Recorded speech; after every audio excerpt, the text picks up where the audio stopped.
प्रिय बंधुओं, जय भीम, जय भारत, नमो बुद्धाय। मैं निखिल सबलानिया आपको बाबा साहेब डॉक्टर भीमराव अंबेडकर जी का भाषण सुना रहा हूँ, जिसका शीर्षक है बुद्ध या कार्ल मार्क्स।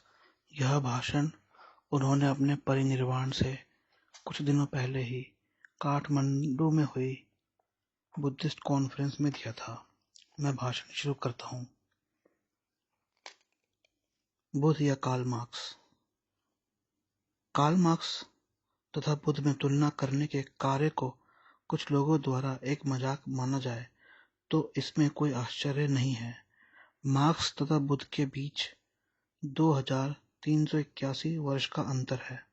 बुद्ध का जन्म ईसा पूर्व 563 में हुआ और कार्ल मार्क्स का जन्म सन 1818 में हुआ।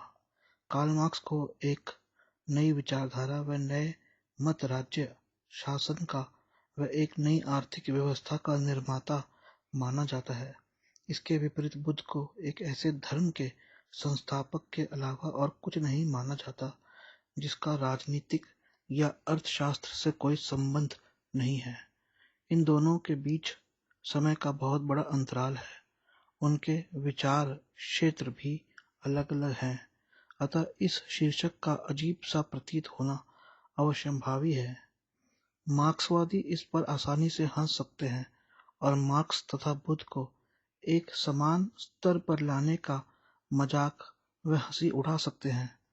मार्क्स बहुत आधुनिक और बुद्ध बहुत पुरातन है।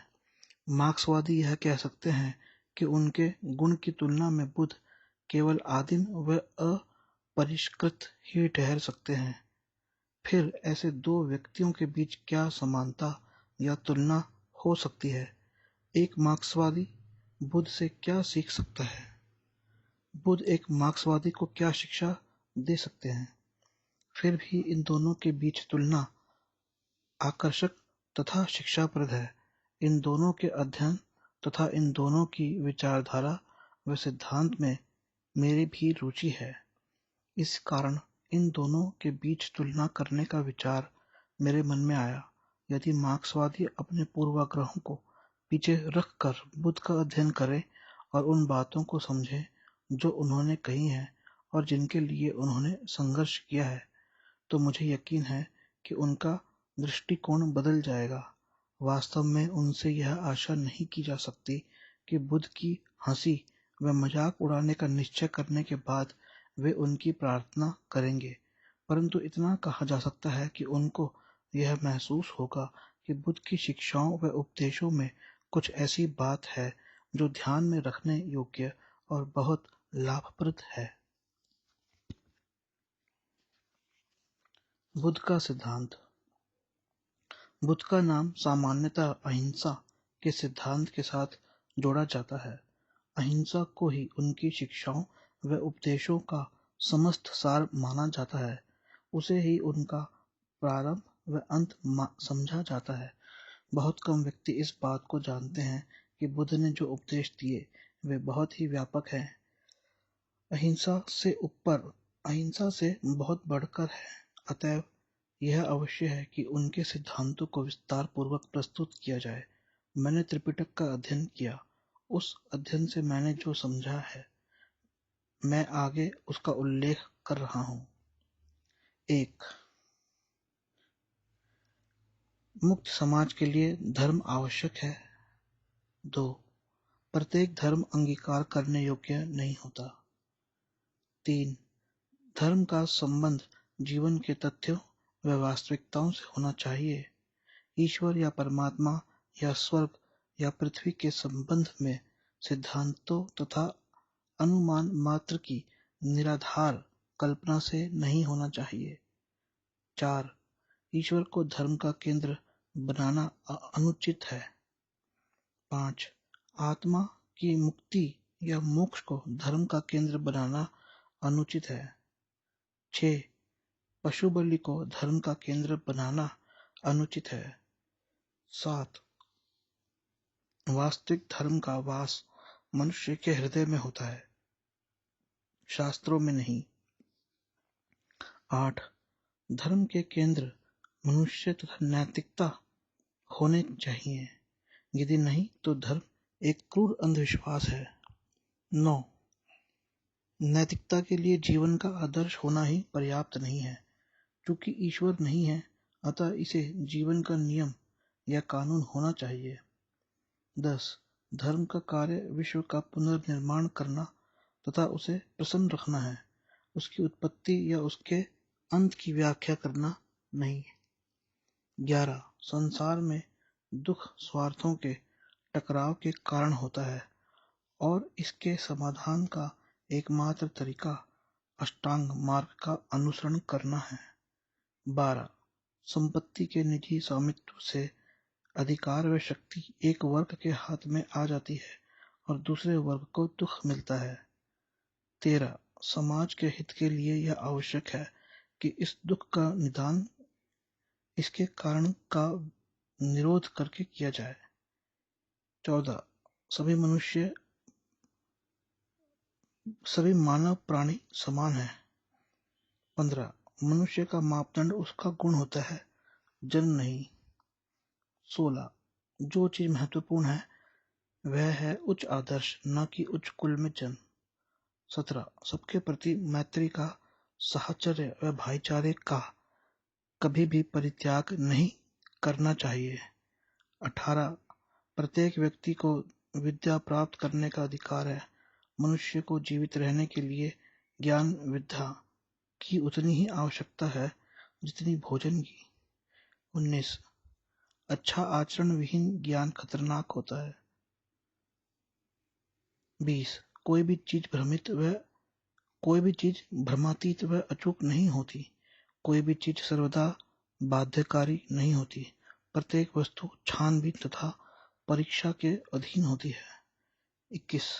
कोई वस्तु सुनिश्चित तथा अंतिम नहीं होती। 22. प्रत्येक वस्तु कारण कार्य संबंध के नियम के अधीन होती है। 23. कोई भी वस्तु स्थायी या सनातन नहीं है। प्रत्येक वस्तु परिवर्तनशील होती है। सदैव वस्तुओं में होने का क्रम चलता रहता है। 24. युद्ध यदि सत्य तथा न्याय के लिए न हो तो वह अनुचित है। 25. पराजित के प्रति विजेता के कर्तव्य होते हैं। बुद्ध के संक्षिप्त रूप में यही सिद्धांत है। यह कितना प्राचीन परंतु कितना नवीन है। उनके उपदेश कितने व्यापक तथा कितने गंभीर हैं। कार्ल मार्क्स का मौलिक सिद्धांत। आइए अब हम कार्ल मार्क्स द्वारा मौलिक रूप से प्रस्तुत मूल सिद्धांत का विवेचन करें। इसमें संदेह नहीं कि मार्क्स आधुनिक समाजवाद या साम्यवाद का जनक है, परंतु उसकी रुचि केवल समाजवाद के सिद्धांत को प्रतिपादित व प्रस्तुत करने मात्र में ही नहीं थी। यह कार्य तो उससे बहुत पहले ही अन्य लोगों द्वारा कर दिया गया था। मार्क्स की अधिक रुचि इस बात को सिद्ध करने में थी कि उसका समाजवाद वैज्ञानिक है। उसका जिहाद पूंजीपतियों के विरुद्ध जितना था, उतना ही उन लोगों के विरुद्ध भी था जिन्हें वह स्वप्नदर्शी या अव्यवहारिक समाजवादी कहता था। वह उन दोनों को ही पसंद नहीं करता था। इस बात पर इसलिए ध्यान देने की आवश्यकता है क्योंकि मार्क्स अपने समाजवाद के वैज्ञानिक स्वरूप को सबसे अधिक महत्व देता था। जिन सिद्धांतों को मार्क्स ने प्रस्तुत किया, उनका उद्देश्य कुछ और नहीं, केवल उसके इस दावे व विचारधारा को स्थापित करना था कि उसका समाजवाद वैज्ञानिक प्रकार का था, स्वप्नदर्शी व अव्यवहारिक नहीं। वैज्ञानिक समाजवाद से कार्ल मार्क्स का यह अभिप्राय था कि उसका समाजवाद अपरिहार्य तथा अनिवार्य प्रकार का था और समाज उसकी ओर अग्रसर हो रहा है तथा उसकी गति को आगे बढ़ाने से कोई चीज नहीं रोक सकती। मार्क्स के इस दावे व विचारधारा को सिद्ध करना है जिसके लिए उसने मुख्य रूप से परिश्रम किया। मार्क्स की अवधारणा निम्नलिखित प्रमेयों पर आधारित है। दर्शन का उद्देश्य विश्व का पुनर्निर्माण करना है, ब्रह्मांड की उत्पत्ति की व्याख्या करना नहीं। जो शक्तियां इतिहास की दिशा को निश्चित करती हैं वे मुख्यतः आर्थिक होती हैं। समाज दो वर्गों में विभक्त है, मालिक तथा मजदूर। इन दोनों वर्गों के बीच हमेशा संघर्ष चलता रहता है। मजदूरों का मालिकों द्वारा शोषण किया जाता है। मालिक उस अतिरिक्त मूल्य का दुरुपयोग करते हैं जो उन्हें अपने मजदूरों के परिश्रम के परिणाम स्वरूप मिलता है। उत्पादन के साधनों का राष्ट्रीयकरण अर्थात व्यक्तिगत संपत्ति का उन्मूलन करके शोषण को समाप्त किया जा सकता है। इस शोषण के फलस्वरूप श्रमिक और अधिकाधिक निर्बल व दरिद्र बनाए जा रहे हैं। श्रमिकों की इस बढ़ती हुई दरिद्रता व निर्बलता के कारण श्रमिकों में क्रांतिकारी भावना उत्पन्न हो रही है और परस्पर विरोध वर्ग संघर्ष के रूप में बदल रहा है। क्योंकि श्रमिकों की संख्या स्वामियों की संख्या से अधिक है, अतः श्रमिकों द्वारा राज्य को हथियाना और अपना शासन स्थापित करना स्वाभाविक है। इसे उसने सर्वहारा वर्ग की तानाशाही के नाम से घोषित किया है। इन तत्वों का प्रतिरोध नहीं किया जा सकता, इसलिए समाजवाद अपरिहार्य है। मुझे आशा है कि मैंने उन विचारों का सही उल्लेख किया है जो मार्क्सवादी समाज के मूल आधार हैं। मार्क्सवादी सिद्धांत का अस्तित्व।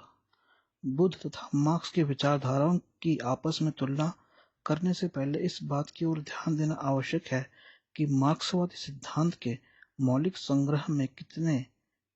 संग्रह में से कितने का अस्तित्व रह गया है, इतिहास द्वारा कितनी बातों को असत्य प्रमाणित कर दिया गया है और उसके विरोधियों द्वारा कितनों को निरर्थक सिद्ध कर दिया गया है। मार्क्सवादी सिद्धांत को 19वीं शताब्दी के मध्य में जिस समय प्रस्तुत किया गया था, उसी समय से इसकी काफी आलोचना होती रही है। इस आलोचना के फलस्वरूप कार्ल मार्क्स द्वारा प्रस्तुत विचारधारा का काफी बड़ा ढांचा ध्वस्त हो चुका है। इसमें कोई संदेह नहीं कि मार्क्स का यह दावा कि उसका समाजवाद अपरिहार्य है, पूर्णतः असत्य सिद्ध हो चुका है। सर्वहारा वर्ग की तानाशाही सर्वप्रथम 1917 में उसकी पुस्तक दास कैपिटल समाजवाद का सिद्धांत के प्रकाशित होने के लगभग 70 वर्ष के बाद सिर्फ एक देश में स्थापित हुई थी। यहाँ तक कि साम्यवाद, जो कि सर्वहारा वर्ग की तानाशाही का दूसरा नाम है, रूस में आया तो यह किस प्रकार से मानवीय प्रयास के बिना किसी अपरिहार्य वस्तु के रूप में नहीं आया था। वहाँ एक क्रांति हुई थी और इसके रूस में आने से पहले भारी रक्तपात हुआ था तथा अत्यधिक हिंसा के साथ वहाँ स्वदेशी योजना करनी पड़ी थी। शेष विश्व में अभी भी सर्वहारा वर्ग की तानाशाही के आने की प्रतीक्षा की जा रही है। मार्क्सवाद का कहना है कि समाजवाद अपरिहार्य है। उसके इस सिद्धांत के झूठे पड़ जाने के अलावा सूचियों में वर्णित अन्य अनेक विचार भी तर्क तथा अनुभव दोनों के द्वारा ध्वस्त हो गए हैं। अब कोई भी व्यक्ति इतिहास की आर्थिक व्याख्या को ही इतिहास की केवल एकमात्र परिभाषा स्वीकार नहीं करता। इस बात को कोई स्वीकार नहीं करता कि सर्वहारा वर्ग को उत्तरोत्तर कंगाल बनाया गया है, और यही बात उसके अन्य तर्कों के संबंध में भी सही है। कार्ल मार्क्स के मत में जो बात बची रहती है वह उस बची खुची आग की तरह है, जो मात्रा में तो बहुत थोड़ी लेकिन बहुत ही महत्वपूर्ण होती है। अग्नि के एक पतंगे व अवशेष के समान है। इस रूप में मेरे विचार में ये चार बातें हैं। दर्शन का कार्य विश्व का पुनर्निर्माण है। विश्व की उत्पत्ति का स्पष्टीकरण देने या समझाने में अपने समय को नष्ट करना नहीं। एक वर्ग का दूसरे वर्ग के साथ स्वार्थ व हित का टकराव व उनमें संघर्ष का होना। संपत्ति के व्यक्तिगत स्वामित्व से एक वर्ग को शक्ति प्राप्त होती है और दूसरे वर्ग को शोषण के द्वारा नुकसान पहुंचाया जाता है, और समाज की भलाई के लिए यह आवश्यक है कि व्यक्तिगत संपत्ति का उन्मूलन करके दुख का निराकरण किया जाए। बुद्ध तथा मार्क्स के बीच की तुलना। जो मार्क्सवादी सिद्धांत अस्तित्व में है, उससे कुछ बातों को लेकर अब बुद्ध तथा कार्ल मार्क्स के बीच तुलना की जा सकती है। पहली बात पर बुद्ध तथा कार्ल मार्क्स में पूर्ण सहमति है। उनमें कितनी अधिक सहमति है, इस बात को दर्शाने के लिए मैं नीचे बुद्ध तथा पोतपाद नामक ब्राह्मण के बीच हुए वार्तालाप के एक अंश को उद्धृत करता हूँ। इसके बाद उन्हीं शब्दों में पोतपाद ने बुद्ध से निम्नलिखित प्रश्न पूछे: क्या संसार शाश्वत नहीं है? क्या संसार सीमित है? क्या संसार असीम है? क्या आत्मा वैसी ही है जैसा शरीर है? क्या आत्मा एक वस्तु है और शरीर दूसरी? क्या सत्य को पा लेने वाला व्यक्ति मृत्यु के बाद फिर जन्म लेता है? क्या वह न तो पुनः जन्म लेता है, न मृत्यु के बाद फिर रहता है?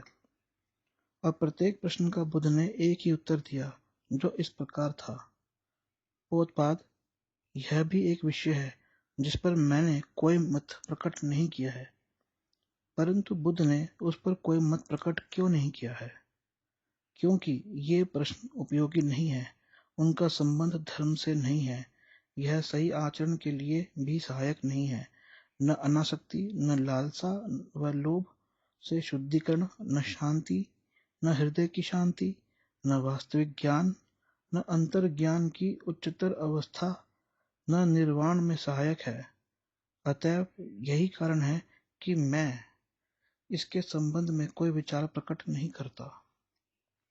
दूसरी बात के संबंध में मैं नीचे बुद्ध तथा कौशल नरेश प्रसेनजित के बीच हुए वार्तालाप से एक उदाहरण प्रस्तुत करता हूँ। इसके अतिरिक्त राजाओं के बीच, कुलीनों के बीच, ब्राह्मणों के बीच, गृहस्थों के बीच, माता तथा पुत्र के बीच, पुत्र तथा पिता के बीच, भाई तथा बहन के बीच, साथियों के बीच सदा संघर्ष चलता रहा है। यद्यपि ये शब्द प्रसेनजित के हैं, परंतु बुद्ध ने इस बात से इनकार नहीं किया कि यह समाज का सही चित्र प्रस्तुत करता है। जहाँ तक वर्ग संघर्ष के प्रति बुद्ध के दृष्टिकोण का संबंध है, अष्टांग मार्ग का उनका सिद्धांत इस बात को मान्यता देता है कि वर्ग संघर्ष का अस्तित्व है और यह वर्ग संघर्ष ही है जो दुख व दुर्दशा का कारण होता है। तीसरे प्रश्न के संबंध में मैं बुद्ध तथा पोतपाद के वार्तालाप में से उक्त यह अंश उद्धृत करता हूँ। फिर वह क्या है जिसका आप महानुभव ने निश्चय किया है? पोतपाद, मैंने यह स्पष्ट किया है कि दुख तथा कष्ट का अस्तित्व है, वे विद्यमान रहते हैं। मैंने यह समझाया है कि दुख का मूल व उत्पत्ति क्या है। मैंने यह भी स्पष्ट किया है कि दुख का अंत क्या है। मैंने यह भी स्पष्ट किया है कि वह कौन सा तरीका है जिसके द्वारा व्यक्ति दुख का अंत कर सकता है। और बुद्ध ने उसके संबंध में यह कथन क्यों किया? पोतपाद, क्योंकि वह प्रश्न उपयोगी है, वह धर्म से संबंधित है, वह सही आचरण, अनासक्ति, लालसा व लोभ से त्राण, हृदय की शांति, वास्तविक ज्ञान, पथ की उच्चतर अवस्था और निर्वाण में सहायक है। इसलिए पोतपाद सही कारण है कि मैंने उसके संबंध में कथन किया है। यहाँ शब्द यद्यपि भिन्न है, परंतु उनका अर्थ वही है। यदि हम यह समझ लें कि दुख का कारण शोषण है, तब बुद्ध इस विषय में मार्क्स से दूर नहीं है। व्यक्तिगत संपत्ति के प्रश्न के संबंध में बुद्ध तथा आनंद के बीच वार्तालाप के निम्नलिखित उदाहरण से पर्याप्त सहायता मिलती है। आनंद द्वारा पूछे गए एक प्रश्न का उत्तर देते हुए बुद्ध ने कहा, मैंने कहा है कि धन, लालुपता संपत्ति के स्वामित्व के कारण होती है। यह ऐसा किस प्रकार है, इस बात को आनंद इस प्रकार समझा जा सकता है: जहाँ पर किसी प्रकार की संपत्ति व अधिकार नहीं है, वह चाहे किसी व्यक्ति के द्वारा या किसी भी वस्तु के लिए हो, वहाँ कोई संपत्ति या अधिकार न होने के कारण संपत्ति की समाप्ति या अधिकार की समाप्ति पर क्या कोई धन लोलुप या लालची दिखाई पड़ेगा? नहीं प्रभु। तब आनंद स्वामित्व के आधार, उसकी उत्पत्ति, दुराग्रह का प्रश्न ही कहाँ होता? मैंने कहा कि दुराग्रह स्वामित्व का मूल है। अब आनंद वह ऐसा किस प्रकार, वह क्यों है, इसे इस प्रकार समझना चाहिए। यदि किसी व्यक्ति में किसी वस्तु के संबंध में, वहां चाहे जो हो, किसी प्रकार की कोई भी आसक्ति नहीं है, तो क्या ऐसा होने पर आसक्ति के अंत होने पर अधिकार या संपत्ति का आभास होगा? नहीं होगा प्रभु।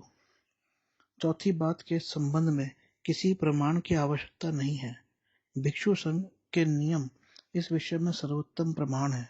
नियमों के अनुसार एक भिक्षु केवल निम्नलिखित 8 वस्तुओं को ही व्यक्तिगत संपत्ति के रूप में रख सकता है।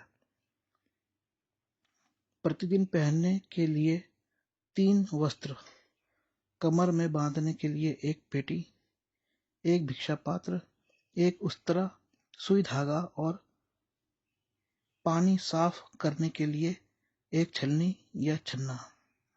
इसके अलावा एक भिक्षु के लिए सोने या चांदी को प्राप्त करना पूर्णतः निषिद्ध है, क्योंकि इससे यह आशंका होती है कि सोने या चांदी से वह उन 8 वस्तुओं के अलावा जिनको रखने की उसे अनुमति है, कुछ और वस्तुएं भी खरीद सकता है। ये नियम रूस में साम्यवाद में पाए जाने वाले नियमों से बहुत अधिक कठोर हैं। साधन। अब हम साधनों पर आते हैं। साम्यवाद जिसका प्रतिपादन बुद्ध ने किया, उसे कार्यान्वित करने के लिए साधन भी निश्चित थे। इन साधनों को 3 भागों में रखा जा सकता है। भाग 1, पंचशील का आचरण। बुद्ध ने एक नए सिद्धांत का प्रतिपादन किया। यह उन समस्याओं की कुंजी है जो उनके मन में बार बार उठा करती थी। नए सिद्धांत का आधार यह है कि यह सारा संसार कष्टों और दुखों से भरा हुआ है।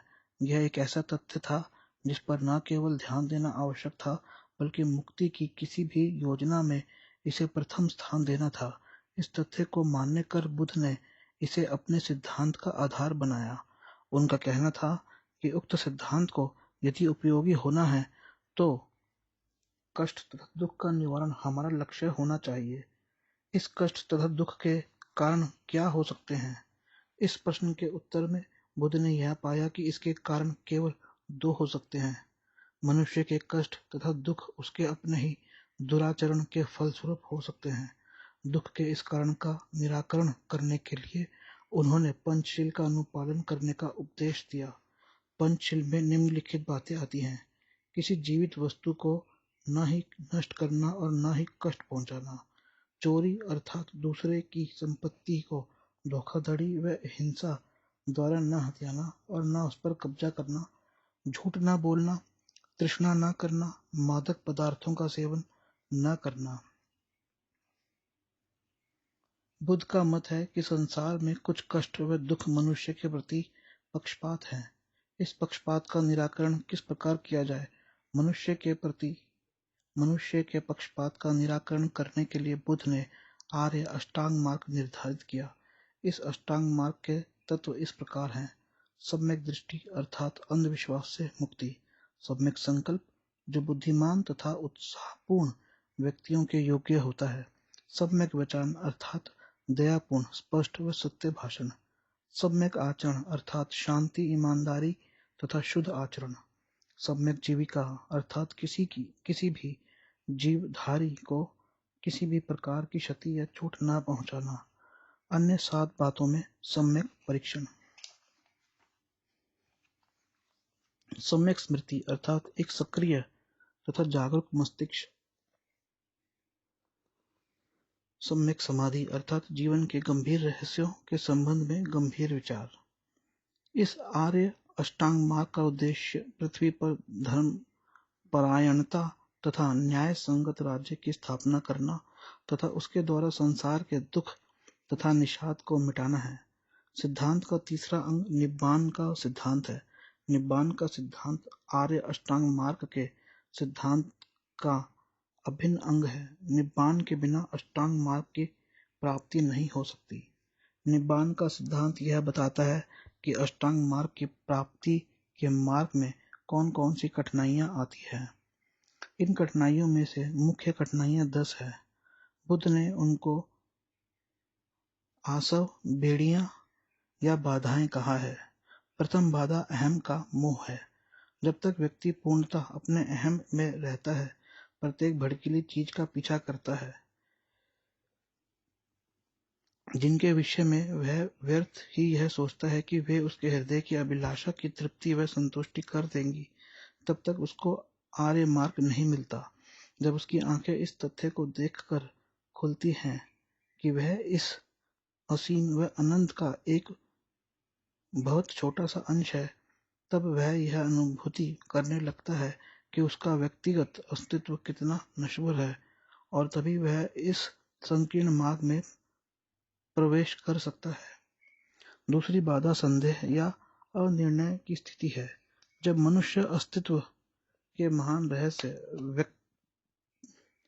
व्यक्तित्व की नश्वरता को देखता है, तो उसके अपने कार्य में भी संदेह तथा अनिर्णय की स्थिति की संभावना होती है। अमुक कार्य किया जाए, फिर भी मेरा व्यक्तित्व अस्थायी नश्वर है। ऐसी कोई चीज प्रश्न क्यों बन जाती है जो उसे अनिर्णायक, संदेही या निष्क्रिय बना देती है, परंतु वह चीज जीवन में काम नहीं आएगी। उसे अपने शिक्षक का अनुसरण करने, सत्य को स्वीकार करने तथा संघर्ष की शुरुआत करने का निश्चय कर लेना चाहिए, अन्यथा उसे और आगे कुछ नहीं मिलेगा। तीसरी बाधा संस्कारों तथा धर्मानुष्ठानों की क्षमता पर निर्भर करता है। किसी भी उत्तम संकल्प से, वह चाहे कितना दृढ़ हो, किसी चीज की प्राप्ति उस समय तक नहीं होगी जब तक मनुष्य कर्मकांड से छुटकारा नहीं पाएगा। जब तक वह इस विश्व से मुक्त नहीं होगा कि कोई बाहर कार्य, पुरोहित शक्ति तथा पवित्र धर्मानुष्ठान से उसे हर प्रकार की सहायता मिल सकती है। जब मनुष्य इस बाधा पर काबू पा लेता है, केवल तभी यह कहा जा सकता है कि वह ठीक धारा में आ गया है और अब देर सवेर वह विजय प्राप्त कर सकता है। चौथी बाधा शारीरिक वासनाएं हैं। पांचवी बाधा दूसरे व्यक्तियों के प्रति द्वेष व वैमनस्य की भावना है। छठी भौतिक वस्तुओं से मुक्त भावी जीव के प्रति इच्छा का दमन है, और सातवीं भौतिकता से मुक्त संसार में भावी जीवन के प्रति इच्छा का होना है। आठवीं बाधा अभिमान है और नवीं दंभ है। ये वे कमजोरियां हैं जिन पर मनुष्य के लिए विजय प्राप्त करना बहुत कठिन है और जिनके लिए विशेष रूप से श्रेष्ठ व्यक्ति उत्तरदायी हैं। यह उन लोगों के लिए निंदा की बात है जो अपने आप से कम योग्य तथा कम पवित्र हैं। 10वीं बाधा अज्ञान है। यद्यपि यह सब कठिनाइयां व बाधाओं पर विजय प्राप्त की जा सकती है, फिर भी यह बनी ही रहेगी तथा बुद्धिमान तथा अच्छे व्यक्ति के शरीर में कांटे के समान चुभती रहेगी। यह मनुष्य की अंतिम तथा सबसे बड़ी शत्रु है। आर्य अष्टांग मार्ग का अनुसरण करके इन बाधाओं पर विजय प्राप्त करना ही निब्बान है। आर्य अष्टांग मार्ग सिद्धांत यह बताता है कि मनुष्य के मन में कौन सी स्थिति व मनोवृत्ति का परिश्रम पूर्वक पोषण करना चाहिए। निब्बान का सिद्धांत इस प्रलोभन या बाधा के विषय में बताता है, जिस पर यदि व्यक्ति आर्य अष्टांग मार्ग का अनुसरण करना चाहता है तो उन पर गंभीरतापूर्वक विजय प्राप्त करनी चाहिए। नवीन सिद्धांत का चौथा भाग परमिता का सिद्धांत है। परमिता का सिद्धांत एक व्यक्ति के दैनिक जीवन में 10 गुणों का आचरण करने के लिए प्रेरित करता है। वे 10 गुण इस प्रकार है: पन्न, शील, नेक्षम, दान, वीर्य, खांति अर्थात शांति, सच, अधिष्ठान, मेध और उपेक्षा। पन्न या बुद्धि वह प्रकाश है जो अविद्या, मोह या अज्ञान के अंधकार को हटाता है। पन्न के लिए यह अपेक्षित है कि व्यक्ति अपने से अधिक बुद्धिमान व्यक्ति से पूछकर अपनी सभी शंकाओं का समाधान कर ले, बुद्धिमान लोगों से संबंध रखे और विभिन्न कलाओं और विज्ञान का अर्जन करे जो उसकी बुद्धि विकसित होने में सहायक हों। शील नैतिक मनोवृत्ति अर्थात बुरा न करने और अच्छा करने की मनोवृत्ति, गलत काम करने पर लज्जित होना है। दंड से दंड के भय से बुरा काम न करना शामिल है। शील का अर्थ है गलत काम करने का भय। निक्खम संसार के सुखों का परित्याग है। दान का अर्थ अपनी संपत्ति, रक्त तथा अंग का दान उसके बदले में किसी चीज की आशा किए बिना दूसरों के हित व भलाई के लिए अपने जीवन तक का भी उत्सर्ग करना है। वीर्य का अर्थ है सम्यक प्रयास। अपना जो कार्य करने का निश्चय कर लिया है उसे पूरी शक्ति से कभी भी पीछे मुड़कर देखे बिना करना है। खांति अर्थात शांति का अभिप्राय है सहिष्णुता। इसका सार है कि घृणा का मुकाबला घृणा से नहीं करना चाहिए, क्योंकि घृणा घृणा से शांत नहीं होती। इसे केवल सहिष्णुता द्वारा ही शांत किया जा सकता है। सच्चाई है। बुद्ध बनने का आकांक्षी कभी झूठ नहीं बोलता। उसका वचन सत्य होता है। सत्य के अलावा कुछ नहीं होता। अधिष्ठान अपने लक्ष्य तक पहुंचने के दृढ़ संकल्प को कहते हैं। मैत्री सभी प्राणियों के प्रति सहानुभूति की भावना है, चाहे कोई शत्रु हो या मित्र, पशु हो या मनुष्य, सभी के प्रति होती है। उपेक्षा अनासक्ति है, जो उदासीनता से भिन्न होती है। यह मन की वह अवस्था है जिसमें न तो किसी वस्तु के प्रति रुचि होती है, परिणाम से विचलित व अनुत्तेजित हुए बिना उसकी खोज व प्राप्ति में लगे रहना ही उपेक्षा है। प्रत्येक व्यक्ति को चाहिए कि वह इन गुणों को अपनी पूर्ण सामर्थ्य के साथ अपने व्यवहार में अपनाए, इन पर आचरण करे। यही कारण है कि इन्हें परिमिता अर्थात पूर्णता की स्थिति कहा गया है। यही वह सिद्धांत है जिसे बुद्ध ने संसार में दुख तथा क्लेश की समाप्ति के लिए अपने बोध व ज्ञान के परिणाम स्वरूप प्रतिपादित किया है। स्पष्ट है कि बुद्ध ने जो साधन अपनाए वे स्वेच्छापूर्वक अनुसरण करके मनुष्य की नैतिक मनोवृत्ति को परिवर्तित करने के लिए थे। साम्यवादियों द्वारा अपनाए गए साधन भी इसी भांति स्पष्ट, संक्षिप्त तथा स्फूर्तिपूर्ण है। ये है हिंसा और सर्वहारा वर्ग की तानाशाही। साम्यवादी कहते हैं कि साम्यवाद को स्थापित करने के केवल दो साधन हैं। पहला है हिंसा, वर्तमान व्यवस्था को भंग करने व तोड़ने के लिए इससे कम कोई भी कार्य या योजना पर्याप्त नहीं होगी। दूसरा साधन है सर्वहारा वर्ग की तानाशाही। नई व्यवस्था को जारी रखने के लिए उससे कम कोई चीज पर्याप्त नहीं होगी। स्पष्ट हो जाता है कि बुद्ध तथा कार्ल मार्क्स में क्या समानताएं हैं तथा क्या विषमताएं हैं। अंतर व विषमता साधनों के विषय में है। साध्य दोनों में समान है। साधनों का मूल्यांकन। अब हमें साधनों के मूल्यांकन का विवेचन करना चाहिए। हमें इस बात को देखना चाहिए कि किसके साधन श्रेष्ठ तथा दीर्घकाल तक ठहरने व स्थायी बने रहने वाले हैं। किंतु दोनों और कुछ भ्रांतियां हैं, उनको स्पष्ट करना आवश्यक है। हिंसा को लीजिए। जहाँ तक हिंसा का संबंध है, हिंसा का नाम सुनते ही उसके विचार से बहुत से लोगों को कपकपी आ जाएगी, परंतु वह केवल भावुकता है। हिंसा का पूर्णतः त्याग नहीं किया जा सकता। यहाँ तक कि गैर साम्यवादी देशों में भी हत्यारे को फांसी पर लटकाया जाता है। क्या फांसी पर लटकाना हिंसा नहीं है? गैर साम्यवादी देश एक दूसरे के साथ युद्ध करते हैं। युद्ध में लाखों लोग मारे जाते हैं। क्या यह हिंसा नहीं है? यदि एक हत्यारे को इसलिए मारा जा सकता है क्योंकि उसने एक नागरिक को मारा है, उसकी हत्या की है।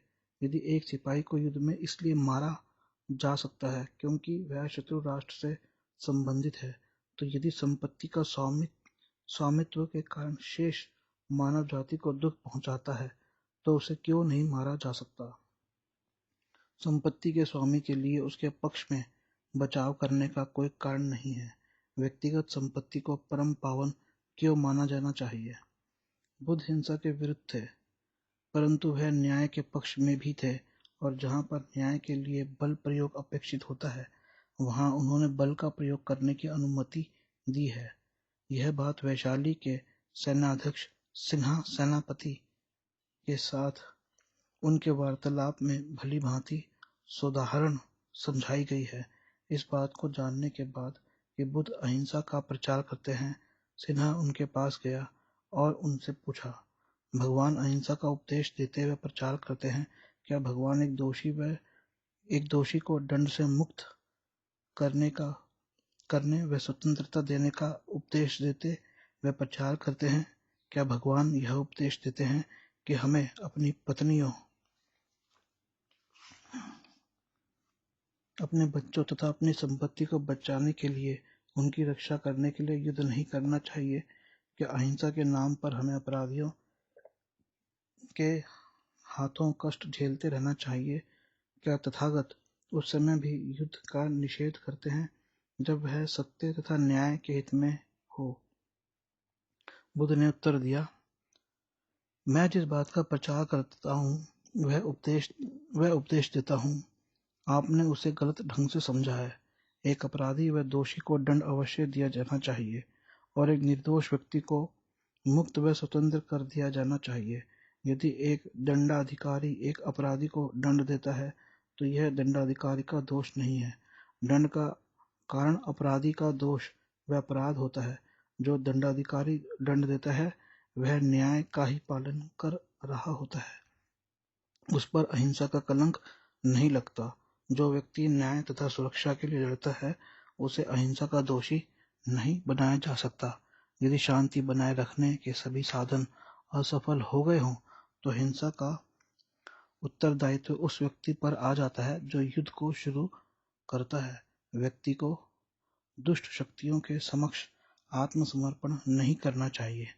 यहाँ युद्ध हो सकता है, परंतु यह स्वार्थ की या स्वार्थपूर्ण उद्देश्यों की शर्तों के लिए नहीं होना चाहिए। इसमें संदेह नहीं कि हिंसा के विरुद्ध अन्य ऐसे आधार भी हैं जिन पर प्रोफेसर जॉन डीवी द्वारा बल दिया गया है। लोगों का यह तर्क है कि साध्यों की सफलता साधन को उचित सिद्ध करती है, तो यह नैतिक रूप से एक विकृत सिद्धांत है। उनसे डीवी ने यह ठीक ही पूछा है कि यदि साध्य नहीं तो फिर साधनों को कौन सी चीज उचित सिद्ध करती है?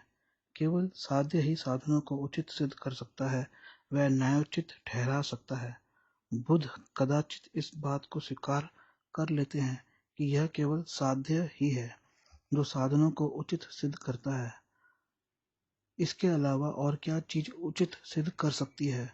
और उन्होंने यह कहा होता कि यदि हिंसा को उचित ठहराता है तो प्रत्यक्ष उपस्थित की पूर्ति साध्य के लिए हिंसा एक उचित साधन है।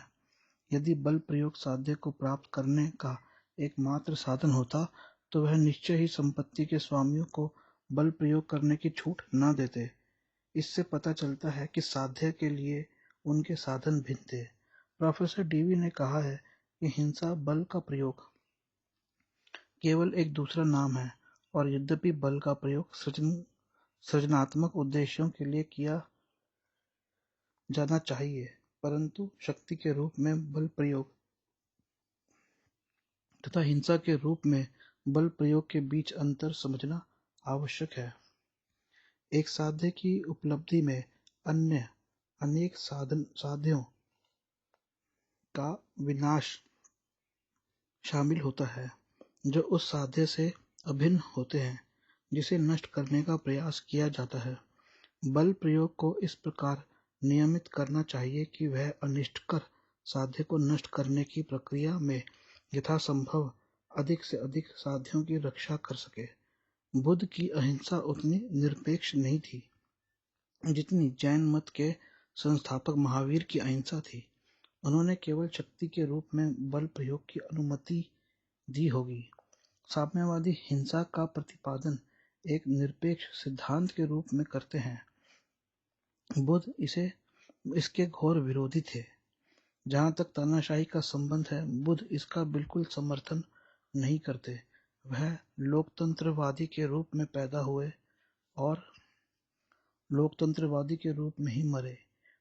उनके समय में 14 राजतंत्रीय राज्य थे और 4 गणराज्य थे। वह शाक्य थे और शाक्यों का राज्य एक गणराज्य था। उन्हें वैशाली से अत्यंत अनुराग था, जो उनका द्वितीय घर था, क्योंकि वह एक गणराज्य था।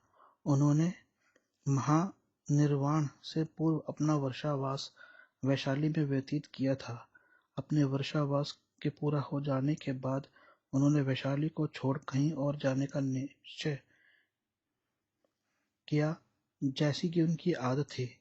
कुछ देर जाने के बाद उन्हें मुड़कर वैशाली की ओर देखा और फिर आनंद से कहा, तथागत वैशाली के अंतिम बार दर्शन कर रहे हैं। इससे पता चलता है कि इस गणराज्य के प्रति उनका कितना लगाव व प्रेम था। वह पूर्णतः समतावादी थे। भिक्षु और स्वयं बुद्ध की मूलतः जीर्ण शीर्ण वस्त्र पहनते थे। इस नियम को इसलिए प्रतिपादित किया गया था ताकि कुलीन वर्ग के लोगों को संघ में शामिल होने से रोका जा सके। बाद में जीवक नाम का एक प्रसिद्ध वैद्य ने अनुनय कर बुद्ध को थान से निर्मित वस्त्र को स्वीकार करने के लिए सहमत कर लिया। बुद्ध ने मूल नियम को तुरंत बदल दिया और उसे सब भिक्षुओं के लिए भी लागू कर दिया। एक बार बुद्ध की मां महाप्रजापति गौतमी ने, जो भिक्षुणी संघ में शामिल हो गई थी, सुना कि बुद्ध को सर्दी लग गई है। उन्होंने उनके लिए एक ग्लूबंद तैयार करना तुरंत शुरू कर दिया। उसे पूरा करने के बाद वह उसे बुद्ध के पास ले गई और उसे पहनने के लिए कहा, परंतु उन्होंने यह कहकर उसे लेने से इनकार कर दिया कि यदि यह एक उपहार है तो यह उपहार समूचे संघ के लिए होना चाहिए, संघ के एक सदस्य के लिए नहीं। उन्होंने बहुत अनुनय विनय की, परंतु उन्होंने उसे स्वीकार करने से इनकार कर दिया। वह बिल्कुल नहीं माने। भिक्षु संघ का संविधान सबसे अधिक लोकतंत्रात्मक संविधान था। वह इन भिक्षुओं में से केवल एक भिक्षु थे। अधिक से अधिक वह मंत्रिमंडल के सदस्यों के बीच एक प्रधानमंत्री के समान थे। वह तानाशाह कभी नहीं रहे। उनकी मृत्यु से पहले उनको 2 बार कहा गया कि वह संघ पर नियंत्रण रखने के लिए किसी व्यक्ति को संघ का प्रमुख नियुक्त कर दे, परंतु हर बार उन्होंने यह कहकर इनकार कर दिया कि धम्म संघ का सर्वोच्च सेनापति है। उन्होंने तानाशाह बनने और तानाशाह नियुक्त करने से इनकार कर दिया। साधनों का मूल्य क्या है? इसके साधन अनंत श्रेष्ठ तथा स्थायी हैं। क्या साम्यवादी यह कह सकते हैं कि अपने मूल्यवान साध्य को प्राप्त करने में उन्होंने अन्य मूल्यवान साधनों को नष्ट नहीं किया है? उन्होंने निजी व्यक्तिगत संपत्ति को नष्ट किया है, यह मानकर कि यह एक मूल्यवान साध्य है। क्या साम्यवादी यह कह सकते हैं कि उसे प्राप्त करने की प्रक्रिया में उन्होंने अन्य मूल्यवान साध्य को नष्ट नहीं किया है? अपने साध्य व लक्ष्य को प्राप्त करने के लिए उन्होंने कितने लोगों की हत्या की है? क्या मानव जीवन का कोई मूल्य नहीं है? क्या वे संपत्ति को उसके स्वामित्व का जीवन लिए बिना उससे नहीं ले सकते? तानाशाही को लीजिए। तानाशाही का साध्य व लक्ष्य क्रांति को स्थायी क्रांति बनाना होता है। यह एक मूल्यवान साध्य है, परंतु क्या साम्यवादी यह कह सकते हैं कि इस साध्य को उपलब्ध करने के लिए उन्होंने अन्य मूल्यवान साध्यों को नष्ट नहीं किया है? तानाशाही के बारे में यह कहा गया है कि इसमें स्वतंत्रता और संसदीय सरकार का प्रायः अभाव होता है, अर्थात दोनों व्याख्याएं पूर्णतः स्पष्ट नहीं है। स्वतंत्रता का अभाव तो संसदीय संसार में भी होता है, क्योंकि कानून का अभिप्राय होता है स्वतंत्रता का अभाव। इसी में तानाशाही तथा संसदीय सरकार का अंतर निहित है। संसदीय सरकार में प्रत्येक नागरिक को अपनी स्वतंत्रता पर सरकार द्वारा थोपे गए बंधनों की आलोचना करने का पूरा अधिकार होता है। संसदीय सरकार में आपके कुछ कर्तव्य तथा कुछ अधिकार होते हैं। आपका कर्तव्य है कि आप कानून का पालन करें और यह अधिकार है कि उसकी आलोचना करें। तानाशाही में आपका केवल कर्तव्य होता है कि आप कानून का पालन करें, परंतु आपको उसकी आलोचना करने का कोई अधिकार नहीं होता। किसके साधन अधिक प्रभावोत्पादक व अमोघ हैं? अब हमें इस बात पर विचार करना है कि किसके साधन अधिक टिकाऊ तथा स्थायी हैं। हमें बल प्रयोग तथा नैतिक प्रवृत्ति पर आधारित सरकार के बीच चयन करना होगा। बर्क ने कहा है कि बल प्रयोग स्थायी साधन नहीं हो सकता। अमेरिका के साथ सहमति के संबंध में उसने यह अविस्मरणीय चेतावनी दी थी। महोदय, पहले मुझे यह बात कहने की अनुमति दी जाए कि एकमात्र बल का प्रयोग केवल अस्थायी होता है।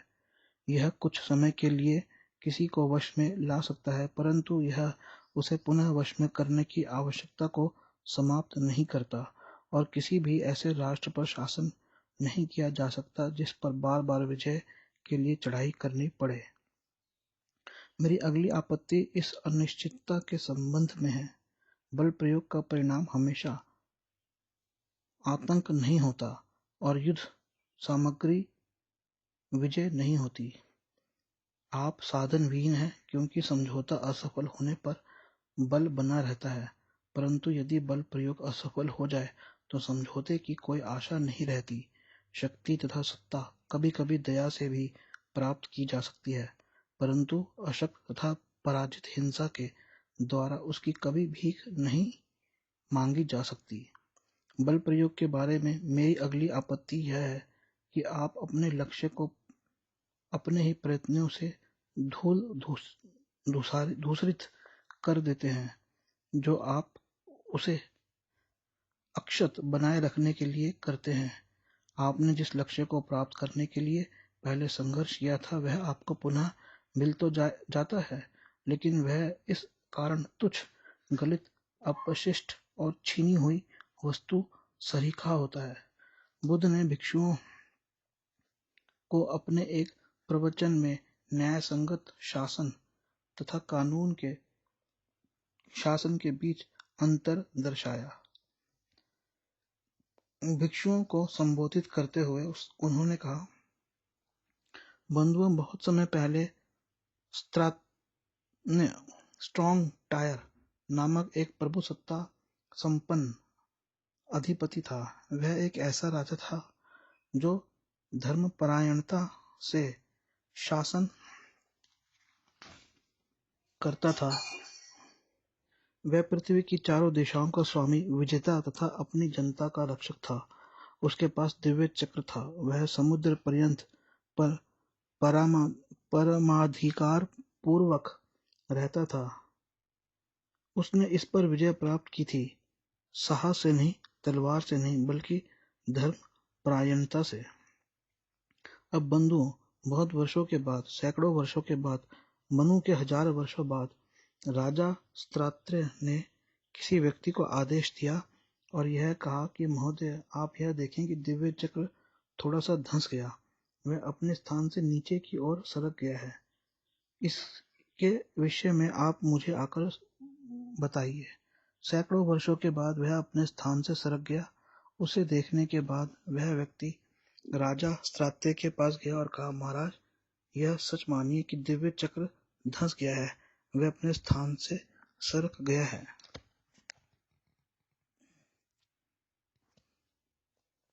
बंधुओं, राजा स्त्रात्य ने अपने बड़े राजकुमार को बुलाया और उससे इस प्रकार कहा, प्रिय पुत्र, देखो, मेरा दिव्य चक्र थोड़ा सा धंस गया है। वह अपने स्थान से सरक गया है। मुझे यह बताया गया है कि चक्र को घुमाने वाले राजा का दिव्य चक्र जब धंस या झुक जाए तो अपने स्थान से सरक जाए, तब वह राजा और अधिक समय तक जीवित नहीं होगा। मैंने मानव जीवन के सब सुख व आनंद भोग लिए हैं। अब ईश्वरीय आनंद की खोज का समय है। प्रिय पुत्र, जाओ, तुम महासागर से घिरी इस पृथ्वी का कार्यभार संभालो, परंतु मैं अपने सिर में दाढ़ी का मुंडन कराकर तथा पीले वस्त्र पहनकर घर छोड़कर यहाँ से गृह विहीन हो जाऊंगा। इस प्रकार बंधुओं, राजा त्रात्य ने उपयुक्त ढंग से अपने बड़े पुत्र को सिंहासन पर बैठा दिया, अपने सिर तथा दाढ़ी का मुंडन कराया, पीले वस्त्र पहने और वह उसी समय गृह विहीन हो गया। जब वह राजा सन्यासी होकर चला गया, तब उसके 7वें दिन दिव्य चक्र भी लुप्त हो गया। जब कोई व्यक्ति नए राजा के पास गया और उसे बताया, महाराज, आप यह सच मानिए, दिव्य चक्र वास्तव में लुप्त हो गया है। इसके बाद बंधुओं, वह राजा इस बात को सुनकर शोक संतप्त, दुखी एवं विक्षुब्ध हो गया। वह सन्यासी राजा के पास गया और उसको यह बताया, महाराज, यह सही जानिए कि दिव्य चक्र लुप्त हो गया है। और उसने अभिषक्ति राजा के यह कहने पर सन्यासी राजा ने उत्तर दिया, प्रिय पुत्र, तुम अब इस बात पर दुखी मत हो कि दिव्य चक्र लुप्त हो गया है, और न इस बात पर विषाद करो, क्योंकि प्रिय पुत्र, दिव्य चक्र तुम्हारी कोई पैतृक संपत्ति नहीं है, परंतु प्रिय पुत्र, चक्र प्रवर्तक बनने का प्रयत्न करो। संसार में सच्चे राजाओं ने अपने लिए जो आदर्श कर्तव्य स्वयं निर्धारित किए हैं, तुम उन आदर्शों के अनुसार कार्य करो। फिर हो सकता है कि अगर तुम चक्र प्रवर्तक राजा के श्रेष्ठ कर्तव्य कर रहे होंगे, तब चंद्र पर्व के दिन जब तुम स्नान कर सबसे ऊपर वाले छज्जे पर चंद्र दर्शन के लिए जाओ, तब दिव्य चक्र अपने सहस्त्रों और चक्रनाभि तथा संपूर्ण अवयवों के साथ पूर्ण रूप में प्रकट हो जाए। किंतु महाराज, चक्र प्रवर्तक राजा का आर्य श्रेष्ठ कर्तव्य क्या है? प्रिय पुत्र, यह कर्तव्य यह है कि आदर्श, सत्य तथा धर्म परायणता के नियम को सामने रख उसको सम्मान, सत्कार तथा आदर प्रदान कर, उसके प्रति श्रद्धांजलि अर्पित कर, श्रद्धापूर्वक स्वयं आदर्श बन, आदर्श को अपना स्वामी मानकर अपनी जनता, सेना, विद्वान वर्ग के लोगों, सेवकों तथा आश्रितों, ब्राह्मणों तथा गृहस्थों, नगर तथा ग्रामवासियों, धार्मिक लोगों तथा पशु पक्षियों को सुरक्षा प्रदान करनी चाहिए और उनकी अच्छी प्रकार से रखवाली तथा देख रेख करनी चाहिए। तुम्हारे समूचे राज्य में कोई भी काम गलत व अनुचित नहीं होना चाहिए और तुम्हारे राज्य में जो भी व्यक्ति निर्धन है, उसको धन दिया जाए।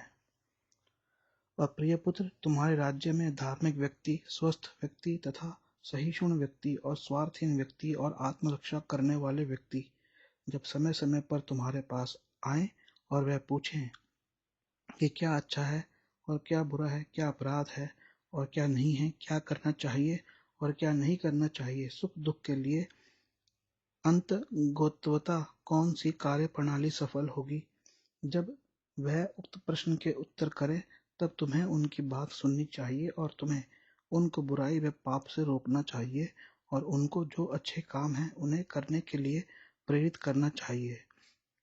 प्रिय पुत्र, संसार के राजा का यह ही आर्य कर्तव्य है। अभी शक्ति राजा ने कहा, ऐसा ही होगा। उसने आज्ञा का पालन करते हुए राजा के श्रेष्ठ कर्तव्य का पालन किया। इस प्रकार आचरण करते हुए वह चंद्र पर्व स्नान कर अनुष्ठान करने के लिए सबसे ऊपरी छज्जे पर गया, तो दिव्य चक्र अपने सहस्त्रों आरोह स्पोक्स चक्र नाभि तथा अपने संपूर्ण अवयवों सहित प्रकट हुआ। उसे देखकर राजा के मन में आया, मुझे यह बताया गया है कि जिस राजा के समक्ष ऐसे अवसर पर यदि दिव्य चक्र स्वयं पूर्ण रूप में प्रकट होता है, तो वह राजा चक्र प्रवर्तक प्रभुता संपन्न हो जाता है। मैं भी संसार का सर्वप्रभुत्व संपन्न राजा बन सकता हूँ। इसके बाद बंधुओं, वह राजा अपने स्थान से उठा और उसने अपने एक कंधे से वस्त्र हटाकर अपने बाएं हाथ में एक घड़ा लिया और अपने दाएं हाथ से चक्र पर जल छिड़का और यह कहा, हे दिव्य चक्र, आगे बढ़ो और विजय प्राप्त करो। फिर बंधुओं, दिव्य चक्र पूर्व दिशा की ओर बढ़ा और इसके बाद वह चक्र प्रवर्तक राजा, उसके पीछे पीछे उसके साथ उसकी सेना, अश्व, रथ तथा हाथी और मनुष्य गए। जिस भी स्थान पर बंधुओं वह चक्र रुका, उसी स्थान पर वह राजा युद्ध में विजयी हुआ। उस राजा ने तथा उसके साथ उसकी चतुरंगिनी सेना ने वहीं अपना आवास बनाया। इसके बाद उस प्रदेश के अन्य प्रतिद्वंदी राजा उस चक्रवर्ती राजा के पास आए और उससे कहा, आइए हे महान राजन, आपका स्वागत है, यहाँ सब कुछ आपका है, हमें शिक्षा दीजिए। उस चक्रवर्ती राजा एवं योद्धा ने इस प्रकार कहा, आप किसी प्राणी की हत्या नहीं करेंगे, जो आपको नहीं दिया गया है आप उसे नहीं लेंगे, आप इच्छाओं को गलत व अनुचित कार्य नहीं करेंगे, आप झूठ नहीं बोलेंगे, आप कोई मादक पेय नहीं पिएंगे, आप अपनी संपत्ति व अधिकारों का उसी प्रकार प्रयोग न करें जैसा कि आप अभ्यस्त हैं। इसके बाद बंधुओं दिव्य चक्र पूर्वी महासागर में डुबकी लगाकर बाहर निकला और फिर दक्षिण प्रदेश की ओर बढ़ा। और यहाँ सब कुछ उसी प्रकार वैसा ही हुआ जैसा पूर्व प्रदेश में हुआ, और उसी भांति दक्षिणी महासागर में डुबकी लगाकर दिव्य चक्र पुनः बाहर निकला और पश्चिम प्रदेश की ओर आगे बढ़ा और फिर उत्तरी प्रदेश की ओर बढ़ा, और वहां भी वही सब बातें हुई जो दक्षिणी तथा पश्चिम प्रदेश में हुई। इसके बाद जब दिव्य चक्र संपूर्ण पृथ्वी पर महासागर की सीमा तक विजय पताका फहराता हुआ घूम चुका, तो वह राजसी नगर में वापस आया और रुक गया, ताकि उसे चक्र प्रवर्तक राजा के आंतरिक कमरों में प्रवेश द्वार पर न्याय कक्ष के सामने स्थित करने के संबंध में विचार किया जा सके, जिससे वह विश्व को अधिपति प्रभु सत्ता संपन्न राजा के आंतरिक कमरों के सामने अपने गौरव के साथ चमकता रहे। और बंधुओं, एक दूसरा राजा भी चक्र प्रवर्तक हुआ, और तीसरा और चौथा राजा और पांचवा तथा छठा और सातवां राजा, एक विजेता योद्धा, बहुत सालों बाद, कई सौ सालों के बाद, हजारों सालों के बाद किसी व्यक्ति को यह कहकर आदेश देता है कि यदि आपको यह दिखाई पड़े कि दिव्य चक्र नीचे धंस गया है, अपने स्थान से खिसक गया है, तो मुझे आकर बताओ। बहुत अच्छा महाराज, उस मनुष्य ने उत्तर दिया। इस प्रकार बहुत सालों के बाद, कई सौ सालों के बाद, हजारों सालों के बाद एक व्यक्ति ने देखा कि दिव्य चक्र धंस गया है, वह अपने स्थान से खिसक गया। ऐसा देखकर वह वीर राजा के पास गया और उसको बताया। फिर उस राजा ने वैसा ही किया जैसा कि स्त्रात्रे ने किया था, और राजा के सन्यासी हो जाने के 7वें दिन दिव्य चक्र लुप्त हो गया। फिर कोई व्यक्ति राजा के पास गया और उससे जाकर कहा। वह राजा चक्र के लुप्त हो जाने पर दुखी हुआ और शोक से पीड़ित हुआ, परंतु वह राजा प्रभु सत्ता संपन्न अधिपति के श्रेष्ठ कर्तव्य के संबंध में पूछने के लिए सन्यासी राजा के पास नहीं गया, बल्कि अपने विचार से ही निशंक होकर जनता पर अपना शासन चलाता रहा। लोगों पर उसका शासन पहले शासन से अलग प्रकार का था। प्रभु सत्ता संपन्न राजा के आर्य श्रेष्ठ कर्तव्य का पालन करने वाले पूर्ववर्ती राजाओं के शासन में वे जिस प्रकार से समृद्धशाली थे, उस प्रकार इस राजा के शासन में समृद्ध नहीं रहे। फिर बंधुओं, मंत्री तथा दरबारी, वित्त अधिकारी, रक्षक व पहरेदार, द्वारपाल तथा धार्मिक अनुष्ठान करने वाले सभी व्यक्ति मिलकर राजा के पास आए और उससे इस प्रकार बोले, हे राजन, आप अपनी जनता पर शासन अपने विचारों के अनुसार करते हैं, जो उस शासन विधि से भिन्न है जिस विधि से आपके पूर्ववर्ती राजा आर्य अर्थात श्रेष्ठ कर्तव्य का पालन करते हुए किया करते थे। अतः आपके इस शासन में आपकी जनता समृद्ध नहीं है। अब आपके राज्य में मंत्री तथा दरबारी, वित्त अधिकारी, रक्षा तथा अभिरक्षक एवं धार्मिक अनुष्ठान करने वाले हम दोनों तथा अन्य लोग हैं, जिन्हें प्रभु सत्ता संपन्न राजा के आर्य कर्तव्य का ज्ञान व जानकारी है। हे राजन, आप उसके संबंध में हमसे पूछिए, आपके पूछने पर हम उसे आपको बताएंगे। इसके बाद बंधुओं, उस राजा ने मंत्रियों तथा उन सभी शेष लोगों को एक साथ बिठाया, उनसे प्रभु सत्ता संपन्न शूरवीर राजा के कर्तव्य के संबंध में पूछा और उन्होंने उसे बताया। जब उसने उनकी बात सुनी तो उसने उनको उचित सावधानी तथा निगरानी व अभिरक्षा प्रदान की, परंतु उसने दीनहीन व असहाय लोगों को धन प्रदान नहीं किया, और चूंकि यह नहीं किया गया, इसलिए दरिद्रता व निर्धनता व्यापक रूप में फैल गई। इस प्रकार जब निर्धनता भरपूर व प्रचुर मात्रा में फैल गई तो किसी व्यक्ति ने दूसरे व्यक्ति की चीज उठा ली जो उसे दूसरे व्यक्ति ने नहीं दी थी। उसे लोगों ने पकड़ लिया और राजा के सामने प्रस्तुत किया। उन्होंने राजा से कहा, हे महाराज, इस व्यक्ति ने वह चीज उठा ली है जो उसे नहीं दी गई थी और ऐसा करना चोरी है। इस बात को सुनकर राजा ने उस व्यक्ति से इस प्रकार कहा, क्या यह सच है कि जो चीज तुम्हें किसी व्यक्ति ने नहीं दी तुमने उसे उठाया है? क्या तुमने वह काम किया है जिसे लोग चोरी कहते हैं? महाराज, यह सच है। लेकिन क्यों? महाराज, मेरे पास जीवन यापन के लिए कुछ नहीं है। तब राजा ने उस व्यक्ति को धन दिया और उससे कहा, इस धन से तुम अपने आप को जीवित रखो, अपने माता पिता, अपने बच्चों तथा पत्नी का पालन पोषण करो और अपना कारोबार व धंधा चलाओ। महाराज, ऐसा ही होगा, उस मनुष्य ने उत्तर दिया। अब एक दूसरे व्यक्ति ने चोरी करके दूसरे व्यक्ति की वह चीज उठा ली जो उसे नहीं दी गई थी। उसे लोगों ने पकड़ लिया और राजा के सामने लाए। उन्होंने राजा को बताया, महाराज, इस व्यक्ति को जो चीज नहीं दी गई थी उसे इसने चोरी से उठा लिया है। और राजा ने वही बात कही एवं उसी प्रकार किया भी जिस प्रकार पहले व्यक्ति को कहा गया था और उसके लिए किया गया था। अब बंधुओं, लोगों ने सुना कि जिन लोगों ने चोरी से उन वस्तुओं को उठाया जो उनको नहीं दी गई थी, उन लोगों को राजा धन दे रहा है। और इस बात को सुनकर उन्होंने सोचा कि हम भी उन चीजों को चोरी से उठा लें जो हमें नहीं दी गई है। अब फिर किसी व्यक्ति ने वैसा ही किया। उसे उन्होंने पकड़कर राजा के समक्ष उस पर आरोप लगाया। राजा ने पहले की भांति उससे पूछा, तुमने चोरी क्यों की? क्योंकि महाराज, मैं अपना जीवन यापन नहीं कर सकता। तब राजा ने सोचा कि यदि मैं हमेशा ऐसे किसी भी व्यक्ति को धन देता रहूंगा जिसने चोरी से उस वस्तुओं को उठा लिया है जो उसे नहीं दी गई, तो चोरी में वृद्धि होगी। अब मुझे इसे अंतिम रूप में रोकना होगा और उसे समुचित दंड देना होगा, इसलिए उसका सिर कटवा देना चाहिए।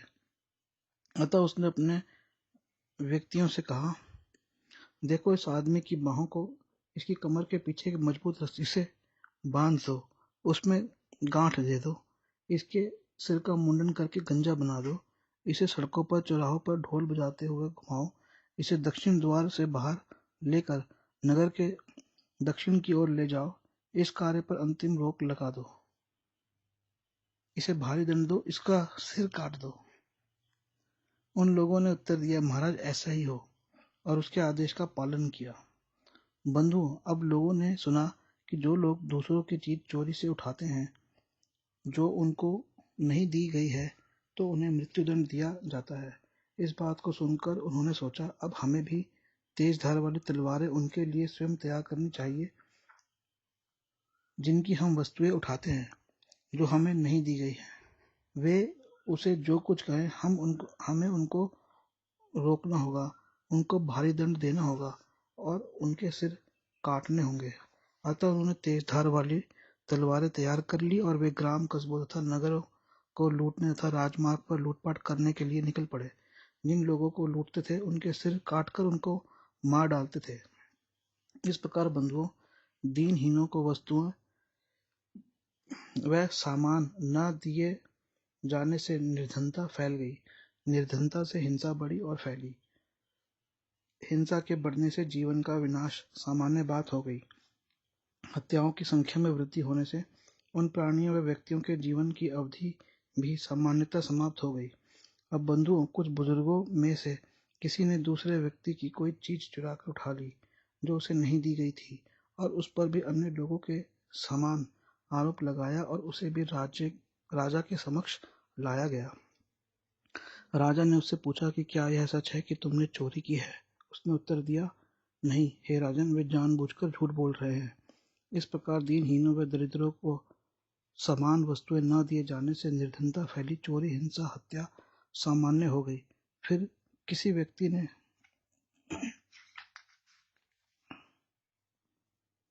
राजा से कहा, हे राजन, अमुक व्यक्ति ने चोरी से वह वस्तु उठा ली है जो उसे नहीं दी गई थी और इस प्रकार उसकी बुराई की। और बंधुओं, इसलिए दीनहीनों, दरिद्रों को वस्तुएं वह माल न दिए जाने से निर्धनता फैली, उसका विस्तार हुआ, चोरी, हिंसा, हत्या, झूठ, बुराई करना आदि जैसी बातें प्रचुर मात्रा में बढ़ गई। झूठ बोलने से जरा कर में वृद्धि हुई। इस प्रकार दीनहीनों, दरिद्रों को माल व वस्तुएं न दिए जाने के कारण निर्धनता, चोरी, हिंसा, झूठ, चुगलखोरी, अनैतिकता फैली, उसका विस्तार हुआ। बंधुओं, उनके बीच 3 चीजों की वृद्धि हुई। ये थी कौटुंबिक व्यभिचार, अनियंत्रित लालच तथा विकृत लोभ। इसके बाद इन 3 चीजों की वृद्धि से माता तथा पिता के प्रति पुत्रोचित श्रद्धा भक्ति का अभाव, पवित्र व्यक्तियों के प्रति धार्मिक निष्ठा का अभाव व कुल के प्रधान के प्रति आदर व सम्मान का अभाव हो गया। बंधुओं, एक समय आएगा जब उन मानवों के वंशजों के जीवन की अवधि 10 घर की हो जाएगी। इस जीवन अवधि वाले मानवों में 5 वर्ष की कुमारियां विवाह योग्य आयु की हो जाएंगी। ऐसे मानवों में इस प्रकार की रुचियों जैसे घी, मक्खन, तिल का तेल, चीनी, नमक का लोप हो जाएगा। ऐसे मानवों में कुदरुसा अनाज सर्वोत्तम किस्म का भोजन होगा। इसलिए उस समय कुदरुसा ऐसे किस्म का अनाज होगा जैसे आजकल चावल और दाल आदि है। ऐसे मानवों के बीच आचार के 10 नैतिक आचरणों का बिल्कुल लोप हो जाएगा और कार्य के 10 अनैतिक मार्ग अत्यधिक प्रचलित हो जाएंगे। ऐसे मानवों के बीच अनैतिकता के लिए कोई स्थान नहीं होगा। ऐसे मानवों के बीच नैतिकता के लिए कोई स्थान नहीं होगा, उनमें नैतिकता बहुत कम रह जाएगी। ऐसे मानवों के बीच बंधुओं, जिन लोगों में पुत्र भाव तथा धार्मिक निष्ठा का अभाव होगा और जो अपने कुल के प्रधान के प्रति सम्मान नहीं दिखाएंगे, उन लोगों को उसी तरह की आदर, श्रद्धा तथा प्रशंसा प्रदान की जाएगी जैसी श्रद्धा तथा प्रशंसा आज पुत्र भाव वाले, पावन मनोवृत्ति वाले तथा कुल के प्रधान को आदर करने वाले व्यक्तियों को प्रदान की जाती है।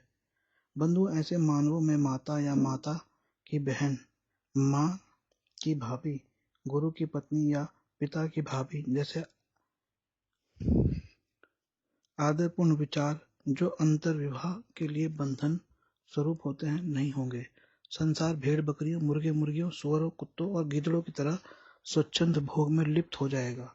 बंधुओं, ऐसे मानवों में अपने बच्चों के प्रति, बच्चों में अपने पिता के प्रति, भाई में भाभी के प्रति, भाई में बहन के प्रति, बहन में भाई के प्रति पारस्परिक शत्रुता, दुर्भावना, वैर भाव, हत्या करने तक के क्रोधपूर्ण विचार नियम बन जाएंगे। जैसा कि एक खिलाड़ी उस खेल के प्रति महसूस करता है जिसे वह देखता है, उसी प्रकार से वे भी महसूस करेंगे। जब नैतिक बल असफल हो जाएगा और उसके स्थान पर पाशविक बल आ जाएगा, तब क्या होगा? संभवतः यहाँ उस स्थिति का सबसे उत्तम चित्र है। बुद्ध यह चाहते थे कि प्रत्येक व्यक्ति नैतिक रूप में इतना प्रशिक्षित होना चाहिए कि वह स्वयं ही धर्मपरायणता व न्याय संगतता का प्रहरी हो। राज्य की शिथिलता या समाप्ति। साम्यवादी स्वयं इस बात को स्वीकार करते हैं कि एक स्थायी तानाशाही के रूप में राज्य का उनका सिद्धांत उनके राजनीतिक दर्शन की कमजोरी है। वे इस तर्क का आश्रय लेते हैं कि राज्य अंततः समाप्त हो जाएगा। ऐसे 2 प्रश्न हैं जिनका उन्हें उत्तर देना है। राज्य समाप्त कब होगा? जब वह समाप्त होगा तो उसके स्थान पर कौन आएगा? प्रथम प्रश्न के उत्तर में कोई निश्चित समय नहीं बता सकते। लोकतंत्र को सुरक्षित रखने के लिए भी तानाशाही अल्पावधि के लिए अच्छी हो सकती है और उसका स्वागत किया जा सकता है, लेकिन तानाशाही अपना काम पूरा कर चुकने के बाद लोकतंत्र के मार्ग में आने वाली सब बाधाओं तथा शिलाओं को हटाने के बाद तो स्वयं समाप्त क्यों नहीं हो जाती? क्या अशोक ने इसका उदाहरण प्रस्तुत नहीं किया था? उसने कलिंग के विरुद्ध हिंसा को अपनाया, परंतु उसके बाद उसने हिंसा का पूर्णतः परित्याग कर दिया। यदि आज हमारे विजेता केवल अपने विजेताओं को ही नहीं बल्कि स्वयं को भी सशस्त्र विहीन कर ले तो समस्त संसार में शांति हो जाएगी। साम्यवादियों ने इसका कोई उत्तर नहीं दिया है। जब राज्य समाप्त हो जाएगा तो उसके स्थान पर क्या आएगा? इस प्रश्न का किसी भी प्रकार कोई संतोषजनक उत्तर नहीं दिया। यद्यपि यह प्रश्न कि राज्य कब समाप्त होगा की अपेक्षा अधिक महत्वपूर्ण है, क्या इसके बाद अराजकता आएगी यदि ऐसा होगा तो साम्यवादी राज्य का निर्माण एक निरर्थक प्रयास है। यदि इसे बल प्रयोग के अलावा बनाए नहीं रखा जा सकता, और जब उसे एक साथ बनाए रखने के लिए बल प्रयोग नहीं किया जाता, और यदि इसका परिणाम अराजकता है, तो फिर साम्यवादी राज्य से क्या लाभ है? बल प्रयोग को हटाने के बाद जो चीज उसे कायम रख सकती है वह केवल धर्म ही है। परंतु साम्यवादियों की दृष्टि में धर्म अभिशाप है। धर्म के प्रति उनमें घृणा इतनी गहरी बैठी है कि वे साम्यवादियों के लिए सहायक धर्मों तथा जो उनके लिए सहायक नहीं है उन धर्मों के बीच भी भेद करेंगे। साम्यवादी ईसाई मत के प्रति अपनी घृणा को बौद्ध धर्म तक ले गए हैं। उन्होंने इन दोनों के बीच अंतर की जांच करने का भी कष्ट नहीं किया। साम्यवादियों ने ईसाई मत के विरुद्ध दोहरे आरोप लगाए हैं। ईसाई मत के विरुद्ध उनका प्रथम आरोप यह था कि वह लोगों को परलोक के प्रति सजग तथा इस लोक में दरिद्रता भोगने के लिए बाध्य करता है, जैसा कि बौद्ध धर्म की उक्तियों से देखा जा सकता है। ऐसा आरोप बौद्ध धर्म के विरुद्ध नहीं लगाया जा सकता। ईसाई धर्म के विरुद्ध साम्यवादियों द्वारा दूसरा जो आरोप लगाया जाता है उसे बौद्ध धर्म के विरुद्ध नहीं लगाया जा सकता। इस आरोप को संक्षेप में इस प्रकार कहा जाता है कि धर्म जनता के लिए अफीम है। यह आरोप ईसा के पर्वत प्रवचन सरमन ऑन द माउंट पर आधारित है जो बाइबल में मिलता है। यह निर्धन, दरिद्र तथा दुर्बल के लिए स्वर्ग के द्वार खोलता है। बुद्ध के उपदेश में पर्वत प्रवचन नहीं मिलता। उनकी शिक्षा व उपदेश धन व संपत्ति अर्जित करने से संबंधित है। मैं नीचे उनके द्वारा इस विषय में उनके एक शिष्य अनाथिपिंडिक को दिए गए प्रवचन का उल्लेख कर रहा हूँ। एक बार अनाथपिंडिक उस स्थान पर आया जहाँ पर बुद्ध ठहरे हुए थे। वहाँ आकर उसने उनको प्रणाम किया और एक और आसन ग्रहण किया और उनसे पूछा, क्या भगवान यह बताएंगे कि गृहस्थ के लिए कौन सी बातें स्वागत योग्य, सुखद तथा स्वीकार्य है, परंतु जिन्हें प्राप्त करना कठिन है? बुद्ध ने इस प्रश्न को सुनकर कहा, इनमें प्रथम विधि पूर्वक धन अर्जित करना है। दूसरी बात यह देखना है कि आपके संबंधी भी विधि पूर्वक ही धन संपत्ति अर्जित करें। तीसरी बात है दीर्घ काल तक जीवित रहो और लंबी आयु प्राप्त करो। गृहस्थ को इन चार चीजों की प्राप्ति करनी है जो कि संसार में स्वागत योग्य है, सुखकारक तथा स्वीकार्य है, परंतु जिन्हें प्राप्त करना कठिन है। चार अवस्थाएं भी हैं जो इनसे पूर्ववर्ती हैं। वे हैं श्रद्धा, शुद्ध आचरण, स्वतंत्रता और बुद्धि। स्वतंत्रता ऐसे गृहस्थ का गुण होती है जो धन लोलुपता के दोष से मुक्त, उदार, दानशील, मुक्त हस्त, दान देकर आनंदित होने वाला और इतना शुद्ध हृदय का हो कि उसे उपहारों का वितरण करने के लिए कहा जा सके। बुद्धिमान कौन है? वह जो जानता है कि जिस गृहस्थ के मन में लालच, धन लोलुपता, द्वेष, आलस्य, उनिंदापन, निद्रालुता, अन्यमनस्कता तथा संशय है और जो कार्य करना चाहिए उसकी उपेक्षा करता है और ऐसा करने वाला प्रसन्नता तथा सम्मान से वंचित रहता है।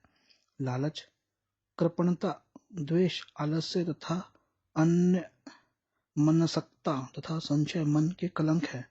जो गृहस्थ मन में इन कलंकों से छुटकारा पा लेता है वह महान बुद्धि, प्रचुर बुद्धि एवं विवेक, स्पष्ट दृष्टि एवं पूर्ण बुद्धि व विवेक प्राप्त कर लेता है। अतएव न्यायपूर्ण ढंग से तथा वैध रूप से धन प्राप्त करना, भारी परिश्रम से कमाना, भुजाओं की शक्ति व बल से धन संचित करना तथा बहुओं का पसीना बहाकर परिश्रम से प्राप्त करना एक महान वरदान है। ऐसा गृहस्थ स्वयं को प्रसन्न तथा आनंदित करता है और हमेशा प्रसन्नता व हर्ष से परिपूर्ण रहता है तथा अपने माता पिता, पत्नी तथा बच्चों, मालिकों और श्रमिकों, मित्रों तथा सहयोगियों, साथियों को भी प्रसन्नता तथा प्रफुल्लता से परिपूर्ण रखता है।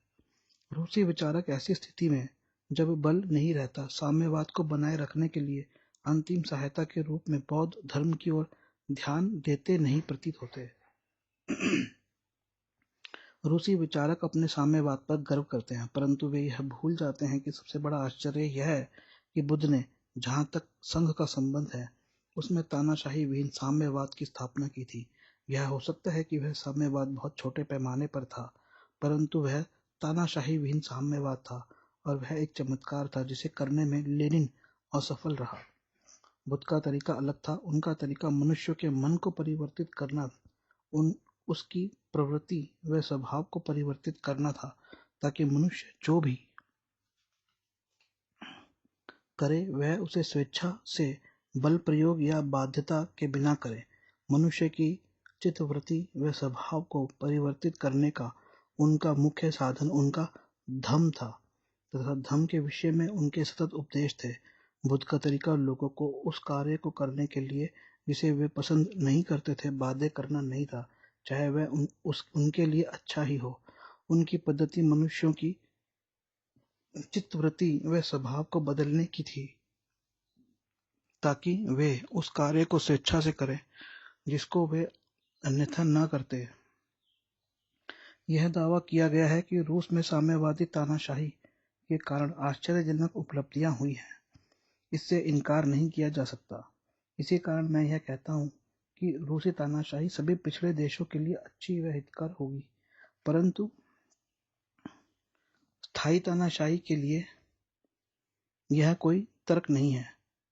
मानवता के लिए केवल आर्थिक मूल्यों की ही आवश्यकता नहीं होती, उसके लिए आध्यात्मिक मूल्यों की ओर कोई ध्यान नहीं दिया और उनकी ओर ध्यान देने की इच्छुक भी नहीं है।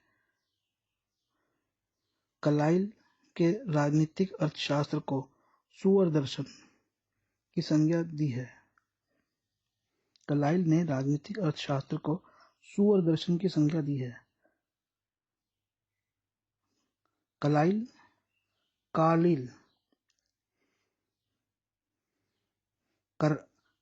ने राजनीतिक शास्त्र को सुअर दर्शन की संज्ञा दी है। कार्लाइल का कहना वास्तव में गलत है, क्योंकि मनुष्य की भौतिक सुखों के लिए तो इच्छा होती ही है, परंतु साम्यवादी दर्शन समान रूप से गलत प्रतीत होता है, क्योंकि उनके दर्शन का उद्देश्य सुअरों को मोटा बनाना प्रतीत होता है, मानो मनुष्य सुअरों जैसे है। मनुष्य का विकास भौतिक रूप से के साथ साथ आध्यात्मिक रूप से भी होना चाहिए। समाज का लक्ष्य एक नवीन नींव डालने का रहा है, जिसे फ्रांसीसी क्रांति द्वारा संक्षेप में 3 शब्दों में भ्रातृत्व, स्वतंत्रता तथा समानता कहा गया है। भ्रातृत्व ब्रदरहुड, स्वतंत्रता इंडिपेंडेंस तथा समानता इक्वालिटी कहा गया है। इस नारे के कारण ही फ्रांसीसी क्रांति का स्वागत करते हैं, क्योंकि इसका लक्ष्य समानता उत्पन्न करना है, परंतु इस बात पर अधिक जोर नहीं दिया जा सकता कि समानता लाने के लिए समाज में भ्रातृत्व या स्वतंत्रता का बलिदान किया जा सकता है। भ्रातृत्व या स्वतंत्रता के बिना समानता का कोई मूल्य व महत्व नहीं। ऐसा प्रतीत होता है कि ये तीनों तभी विद्यमान रह सकती हैं जब व्यक्ति बुद्ध के मार्ग का अनुसरण करे। साम्यवादी एक ही चीज देख सकते हैं, सब नहीं। बाबा साहेब डॉक्टर भीमराव अम्बेडकर जी का यह भाषण यही समाप्त होता है। मैं निखिल सबलानिया, नई दिल्ली से यह भाषण पेश कर रहा था। यदि आप बाबा साहेब की पुस्तकें लेना चाहते हैं तो मुझसे संपर्क करें। मेरा मोबाइल नंबर है 8527533051 और मेरा ईमेल है sablanian@gmail.com। हमारा फेसबुक है dr_br_ अम्बेडकर बुक्स। धन्यवाद। जय भीम, जय भारत, नमो बुद्धाय।